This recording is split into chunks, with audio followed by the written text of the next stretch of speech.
আমি শাইনির বাড়িতে RCB versus পাঞ্জাবের ফাইনাল খেলাটা দেখতে যাচ্ছি। ফার্স্ট হাফটা ওর বাড়িতে দেখবো, সেকেন্ড হাফটা আশা করছি আমি আমার বাড়িতে দেখবো। তো সবে এখন টস হয়েছে, আরসিবি টস জিতেছে, তো ব্যাট করবে।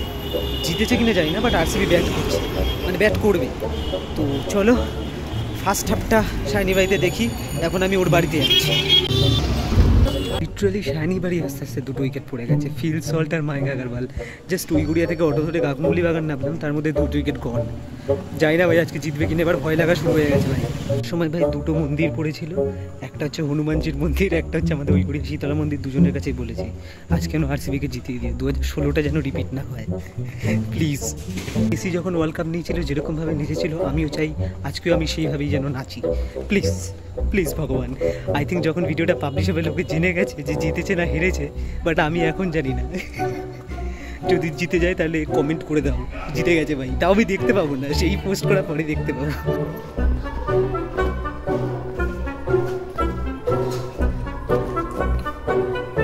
গাইস 3 উইকেট পড়ে গেছে, কিন্তু সুখবর হলো কোহলি এখনো ব্যাটিংয়ে আছে, কিন্তু ওই দিক থেকে পাটিদারও আউট হয়ে গেছে।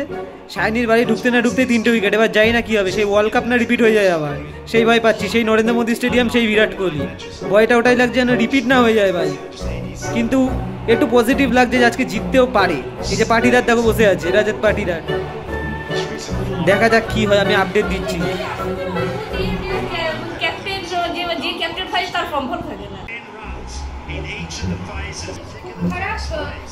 191 টার্গেট গাইস। শুরুটা ভালো হয়েছিল, কিন্তু শেষটা অতটা ভালো হলো না। এমন একটা টার্গেট হলো বোঝা যাচ্ছে না, একটু 200-র উপরে হলে বোঝা যেত যে শিওর শট জিতবে, কিন্তু এমন একটা জায়গায় এন্ড হলো এবার একটু খেলার হাড্ডাহাড্ডি পজিশনে যাবে। আগের দিন পাঞ্জাব এত ভালো মুম্বাইয়ের সাথে খেলে নিল, সেদিন চাইছিলাম যে পাঞ্জাব জিতুক, কিন্তু আজকে টেনশন হচ্ছে যে 3টে উইকেট পড়ে যাওয়ার পর ওরা যা টেনেছিল আগের দিন। কিন্তু এটাও তো খুব একটা খারাপ ইয়ে নয়। হ্যাঁ আগের দিন তো কত 200 উঠেছিল, মুম্বাই 200 উঠেছিল। এবার এদেরকে ভালো করে ফিল্ডিং করতে হবে। জানি না এবার কি হবে, অ্যাকচুয়ালি জানি চেপে ফিল্ডিং করতে হবে। এবার সত্যি সত্যি টেনশন হচ্ছে, এতক্ষণ হচ্ছিল না, এবার হচ্ছে। টেনশন নেই, আমরাই জিতবো, মানে আমরা আরসিবি জিতবে। টেনশন হচ্ছে, আমরা খেলা বন্ধ করে বসে আছি, কারণ আমরা খেলা চাইলে দেখছি আলু মারছে।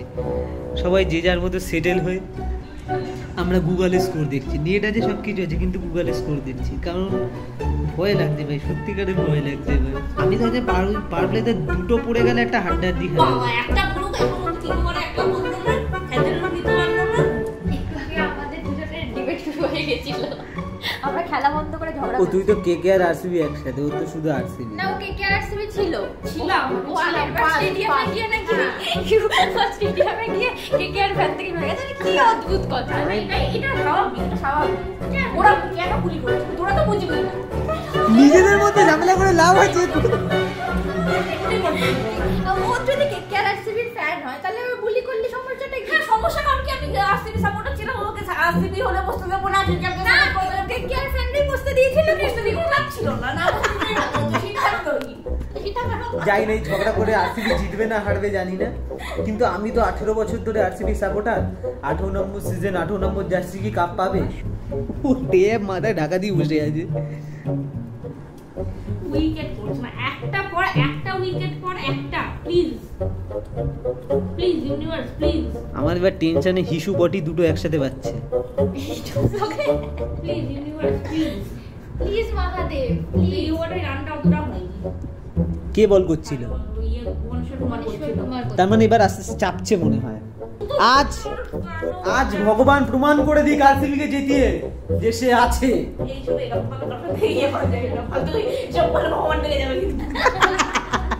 না, আমি বলছি যে এখনো 16 ওভার বাকি, এখনো হাল ছাড়লে হবে না, পরপর উইকেট নিয়ে নিতে পারে। হাল ছিল না বন্ধু।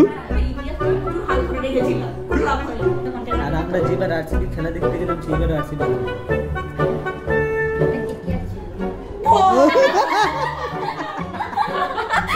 বড়ই খতরনাক টিম ভাই, 1 থেকে 4-এ আসতে পারেনি, এই বছর আসতে পারেনি, আর কোনো বছরই পারবে না। ফালতু কথা বলিস। তো রিঙ্কু সিংকে আবার গরিব করে দে যদি কেকেআরে কামব্যাক হয়। জায়গা কিনে নাও, সব জায়গা কিনে। সিং তো না, সিংহ, রিঙ্কু সিংহ। এ খেলা চালায় অনেক, খেলা চালায়, চালা যা হবে হবে। আর কিছু করার নেই, ও হেরে গেছে, বাদ দে তো ভাই, অনেক হয়ে গেছে, এই বছরটা এইভাবেই বাদ দে, ঠিক আছে? এরকম করে 18 বছর বাদ দিয়ে যাচ্ছি। এই বছর ঠিক আছে, এই বছর সুদে সিমেন্ট খেয়েছিলাম হৃদয় শক্ত করার জন্য। আরসিবির যে অবস্থা সেই দেখে আমরা ডিসাইড করলাম বাড়ি গিয়ে খেলা দেখাই ভালো, আমাদের মনে হয় আমরা একসাথে খেলা দেখাটা কার্স। তো আমরা এই কনস্পিরেসি বার করে এখন সবাই বাড়িতে যাচ্ছি। আমার এই 10:30টার সময় মোটো বুক করতে হচ্ছে, বাড়ি হচ্ছে যে ঋষি সৌনককে দেখাচ্ছে, জাইশাকে দেখাচ্ছে। এই আমার 1 মিনিট বাকি আমি চললাম, আমার এই মোটো চলে এসছে, একটা উইকেট পড়েছে, এটাই মনে হয় কার ছিল এতক্ষণ। আমাদের বেরোতে হবে, বাড়ি গিয়ে খেলা দেখতে হবে, তাহলে খেলা ঠিক হবে। চো তাড়াতাড়ি বেরো, তাড়াতাড়ি বেরো। আমরাই থাকি যে আমাদের বাড়িতে বেরোলেই টাটা যায়নি, মনে হচ্ছে আরসিবি জিতে যাবে ভাই, জিতে যাবে, আর টেনশন নেই, আমরাই কাটছিলাম। এড়িয়ে এলাম, 4 উইকেট পড়ে গেছে, আমাদের বেরোনোটাই মনে হয় লাকি ছিল। তাই আমি এখনো বাড়ি পৌঁছাতে পারিনি, যদিও রাস্তায় হাঁটছি, বাট 4 উইকেট পড়ে গেছে, মনে হচ্ছে এবার জিতে যাবে। তার মানে আমাদের বেরোনোটাই এক্সপেক্টেড ছিল। A few moments later.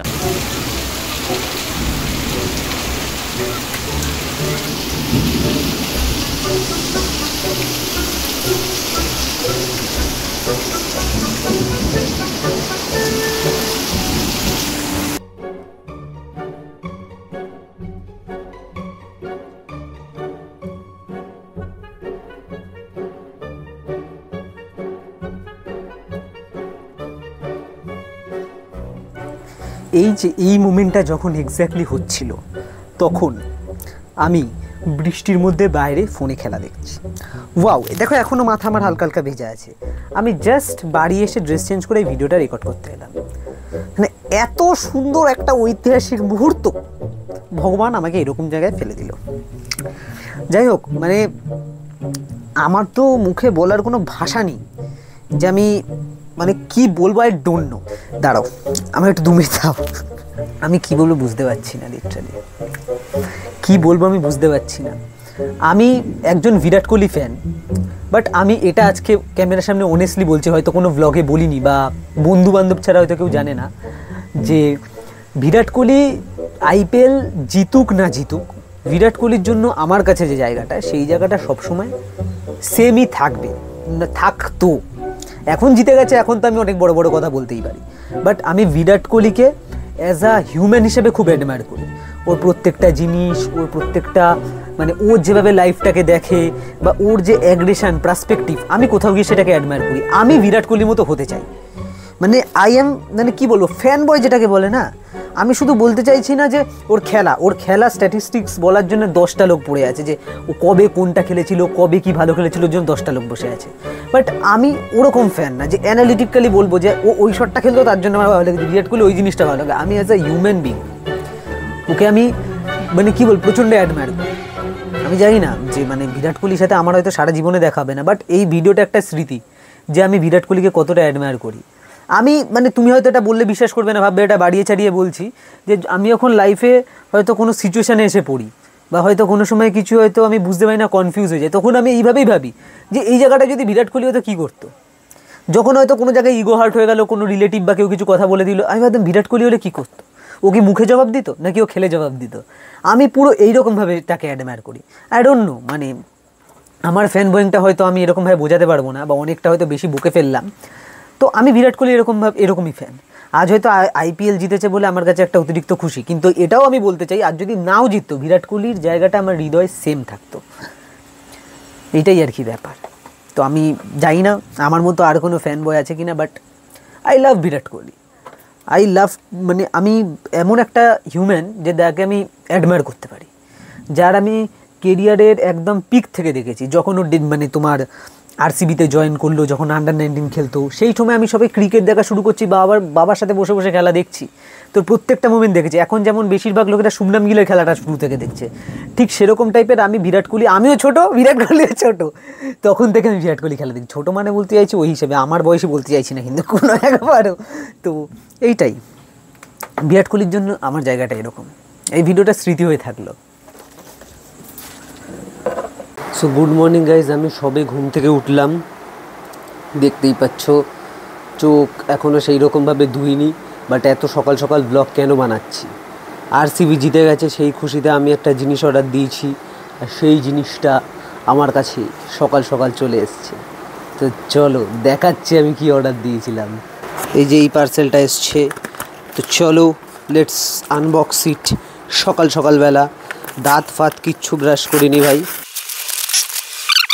এটা হচ্ছে ক্যাসিওর ভিনটেজ সিরিজ। যারা ওয়াচ সম্পর্কে একটু জানে তারা হচ্ছে বেশিরভাগ ওয়াচের কালেকশান শুরু করে এটা দিয়েই, কারণ এটা একটা আইকনিক ওয়াচ, যেটা হচ্ছে ব্যারাক ওবামা, তারপর হচ্ছে ওসামা বিন লাদেন এই ওয়াচটা পরতো। তো যারা মোটামুটি ওয়াচ কালেক্ট করে বা ওয়াচ সম্পর্কে জানে সবাই মোটামুটি এই ওয়াচটা দিয়েই আর কি পড়া শুরু করে বা এই ওয়াচটাই কালেকশানে রাখে। এটা জাস্ট স্টার্টিং ওয়াচ বলতে পারে। তো দ্যাটস ওয়াই আমি এটা অর্ডার দিলাম, দেখাচ্ছি আরসিবি জেতার খুশিতে। এই যে এটা হচ্ছে বক্সটা এবার খুলি হালকা করে।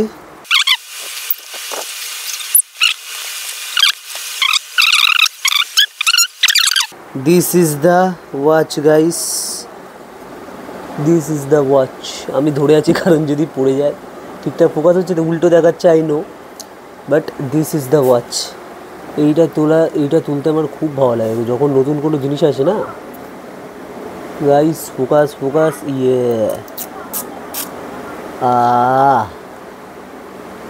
কি এত রিফ্লেক্ট করছে দেখাই যাচ্ছে না ভাই। যাই হোক আমি এবার হাতে পরে দেখাচ্ছি, হাতে পরে। ঠিক আছে ভাই, দেখো গাইস কেমন লাগছে হাতে। জানি this is the basic watch, but RCB জেতার খুশিতে সেলফ গিফটেড। এই ছোট ছোট খুশিগুলোই স্পেশাল করে তোলে মুহূর্তগুলো। আহা।